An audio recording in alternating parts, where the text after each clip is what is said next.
Okay, you can see this is the photo that was shared on Twitter today. These are the Arsenal players that are on international duty. You can see they are kind of warming up. So they were kind of talking about it today. Arsenal, I think Arsenal have up to, how many are they? This is 1, 2, 3, 4, 5, 6, 7, 8, 9, 10, 11. Arsenal have 11 players on international duty who are going to be playing for the World Cup, and it's a very good thing.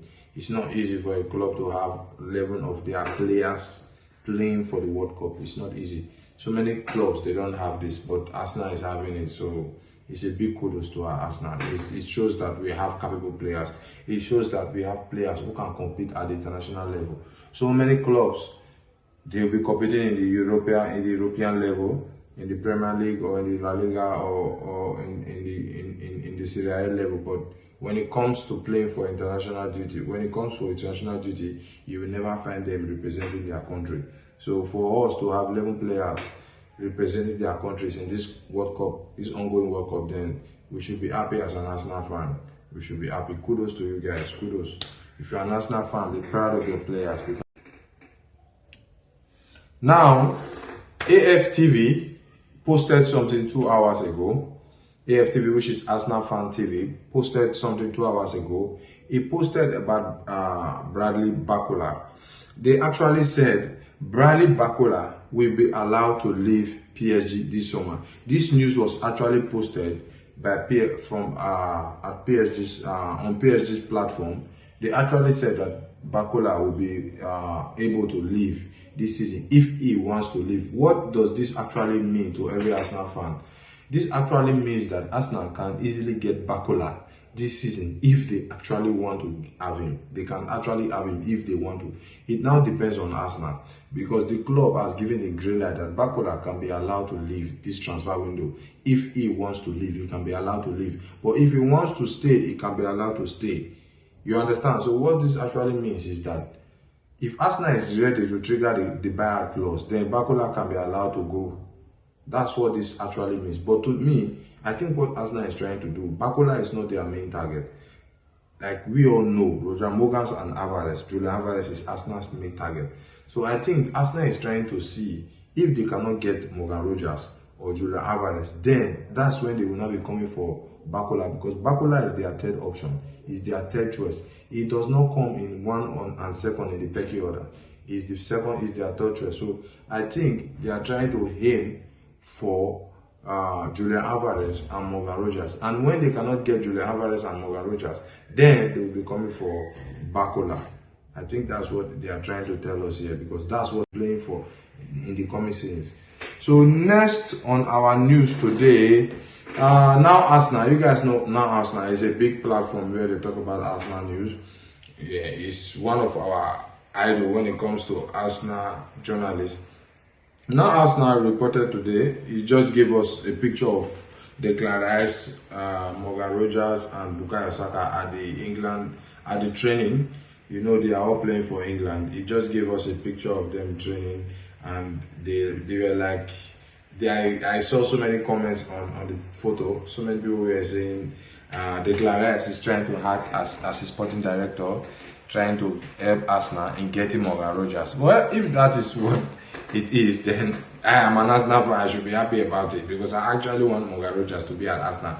Morgan Rogers is actually a player that every club would want to have. The only problem right now is the transfer fee, the clause at which they are putting on him. I think the money is kind of huge. It's too huge for a player who hasn't played 4 seasons in the Premier League, who hasn't played 3 seasons. I guess this is his second season, but he's too young to be putting such an amount on Morgan Rogers. £100 million is not even euros. £100 million is such a huge amount for such a player who hasn't played 4 seasons or 3 seasons, and he hasn't won any golden boot in the Premier League. But so far, we know he has done so much last season and this season. He has done it back to back. So, well, let's see. It's not like Arsenal is not capable. Arsenal is capable of handling that fee. But let's just see if we'll be pulling another Declan Rice stunt on this. Because when Arsenal signed Declan Rice, nobody believed Arsenal would be able to pull such a stunt. But Let's see. Maybe this one will be another declared stunt we are going to pull on this transfer, because the rain is actually falling. So guys, let's go straight to the business. Now I will have to formally welcome you. Welcome to Sport 4 Angles, where we talk about Arsenal news, live updates. We talk about transfer, matches, pre-match analysis, post-match analysis. Let's go straight to the news. As you guys know, the season is over, and right now this is the period of transfer where transfers are going on, going in, going out. So now we'll be talking about players that will be going in and players that will be coming out, and also we'll still give you news on about our Arsenal players who are the World Cup, who are playing the World Cup, who will be playing the World Cup. Okay, our first news for today is coming from David Ornstein. Now, David Ornstein is letting us know that Arsenal are weighing up a move for Real Sociedad winger under Barre Tensa. Now, Arsenal is going for this Real Sociedad winger under Barre Tensa. Sorry if I'm not pronouncing the name correctly. You know, Spanish is not my language, but I'm just trying. Okay, Arsenal is actually going for this winger. I actually didn't know much about him, so what I did, I went to YouTube, then I watched some clips about the guy. I actually saw that the guy is actually playing very well. You know, Arsenal, we are trying to reinforce our attack. We really don't have any issues with our midfield.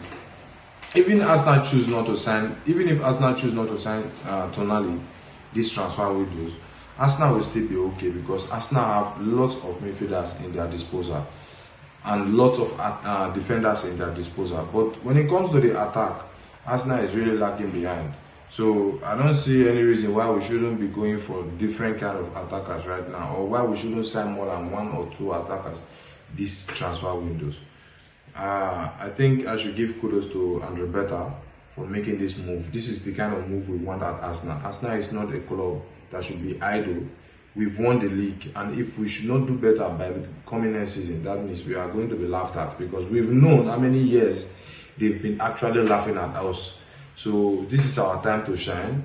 Like we all know, Pep Guardiola is not in the picture, and before all these other coaches we have their ground in the Premier League, Arsenal must have been able to snatch the Premier League again for the second time in a row. So let's keep our fingers crossed, and let's see what is going to happen during these transfer windows. We pray that Andre Beta will be able to get us a suitable attacker that we will be able to use to compete for any trophy that we'll be playing for in the coming seasons. So